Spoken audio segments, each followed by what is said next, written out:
Hallo, liebe Freundinnen der gepflegten Musikkritik und herzlich willkommen zu Scratch the Surface. Meinungen über Musik in 45 Sekunden oder weniger.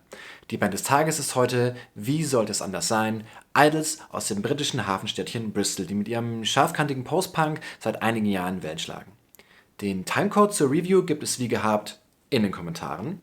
Ein paar Hintergrundinfos zur Band gibt es jetzt.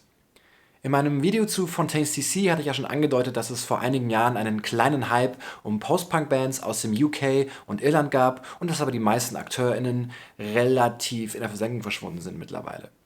Eine Band, die sich nicht nur über Wasser gehalten hat, sondern die tatsächlich an die Spitze der Charts geschossen ist, mehr oder weniger, sind Idols. Das Quintett um den exzentrischen Frontmann Joe Talbot, Bassist Adam Devonshire, die Gitarristen Lee Kiernan und Mark Bowen und Schlagzeuger John Beavis gibt es eigentlich schon seit 2009, aber ihr Debütalbum Brutalism erscheint erst 2017. Und Leute, wie diese Platte einschlägt. Die Medien, die Fans, alle stürzen sich auf das Album, als gäbe es kein Morgen, was wohl auch daran liegt, dass die Band keifigen Rotzpunk mit krautigem Motorikschlagzeug verknüpft und die sonst so kühle britische Post-Punk-Spielweise ins Schwitzen bringt.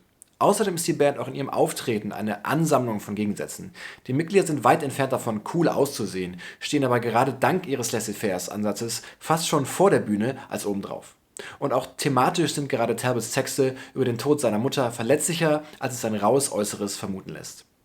Diesen Zwiespalt walzt die Band auf ihrer zweiten Platte Joy as an Act of Resistance von 2018 weiter aus. Es geht um toxische Männlichkeit, um Zusammenhalt, um genau das, was der Titel verspricht. Widerstand durch Freude und vor allem Gemeinschaft. Und auch zu ihrer dritten Platte Ultra Mono, die heute erscheint, dürften wieder All Eyes on Idols sein, denn kaum eine andere Band von der Insel muss so viel Druck und Erwartungen aushalten.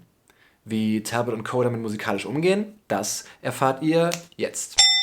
Auch wenn es Idols selbst nicht mehr hören wollen, auch Ultra Mono bedient sich mit seinen hypnotischen, in die Unendlichkeit wiederholten Drums weiter am Post-Punk, bricht das Genre aber mit Hip-Hop-Einflüssen auf. Schon der Opener War ist mit seiner neusigen Bissigkeit und direkten Härte eine Kampfansage an Erwartungshaltung. Idols schaffen es aber trotzdem, aus dieser Grundwut auf den Status Quo Melodien herauszuschälen, zum Beispiel im fast schon gut gelaunten Mr. Motivator, das zum gemeinsamen Widerstand aufruft. Ohnehin servieren Idols ihren Mittelfinger für alle Hater, Faschisten, übergriffige Männer und Klassenfeinde mit Nachdruck, aber auch mit einem Grinsen, frei nach dem Motto Kill them with kindness. Highlights sind das beatbasierte Grounds und das nervöse Model Village. Auf Ultra Mono setzen Idols ihren Feldzug gegen toxische Männlichkeit und Kleingeistigkeit mit motorischen Beats, einem lyrisch enorm gut aufgelegten Joe Talbot und jeder Menge Liebe erfolgreich fort und liefern damit den tanzbarsten Demo-Soundtrack seit langem. Für Freunde von Viagra Boys und Girlband. Scratch the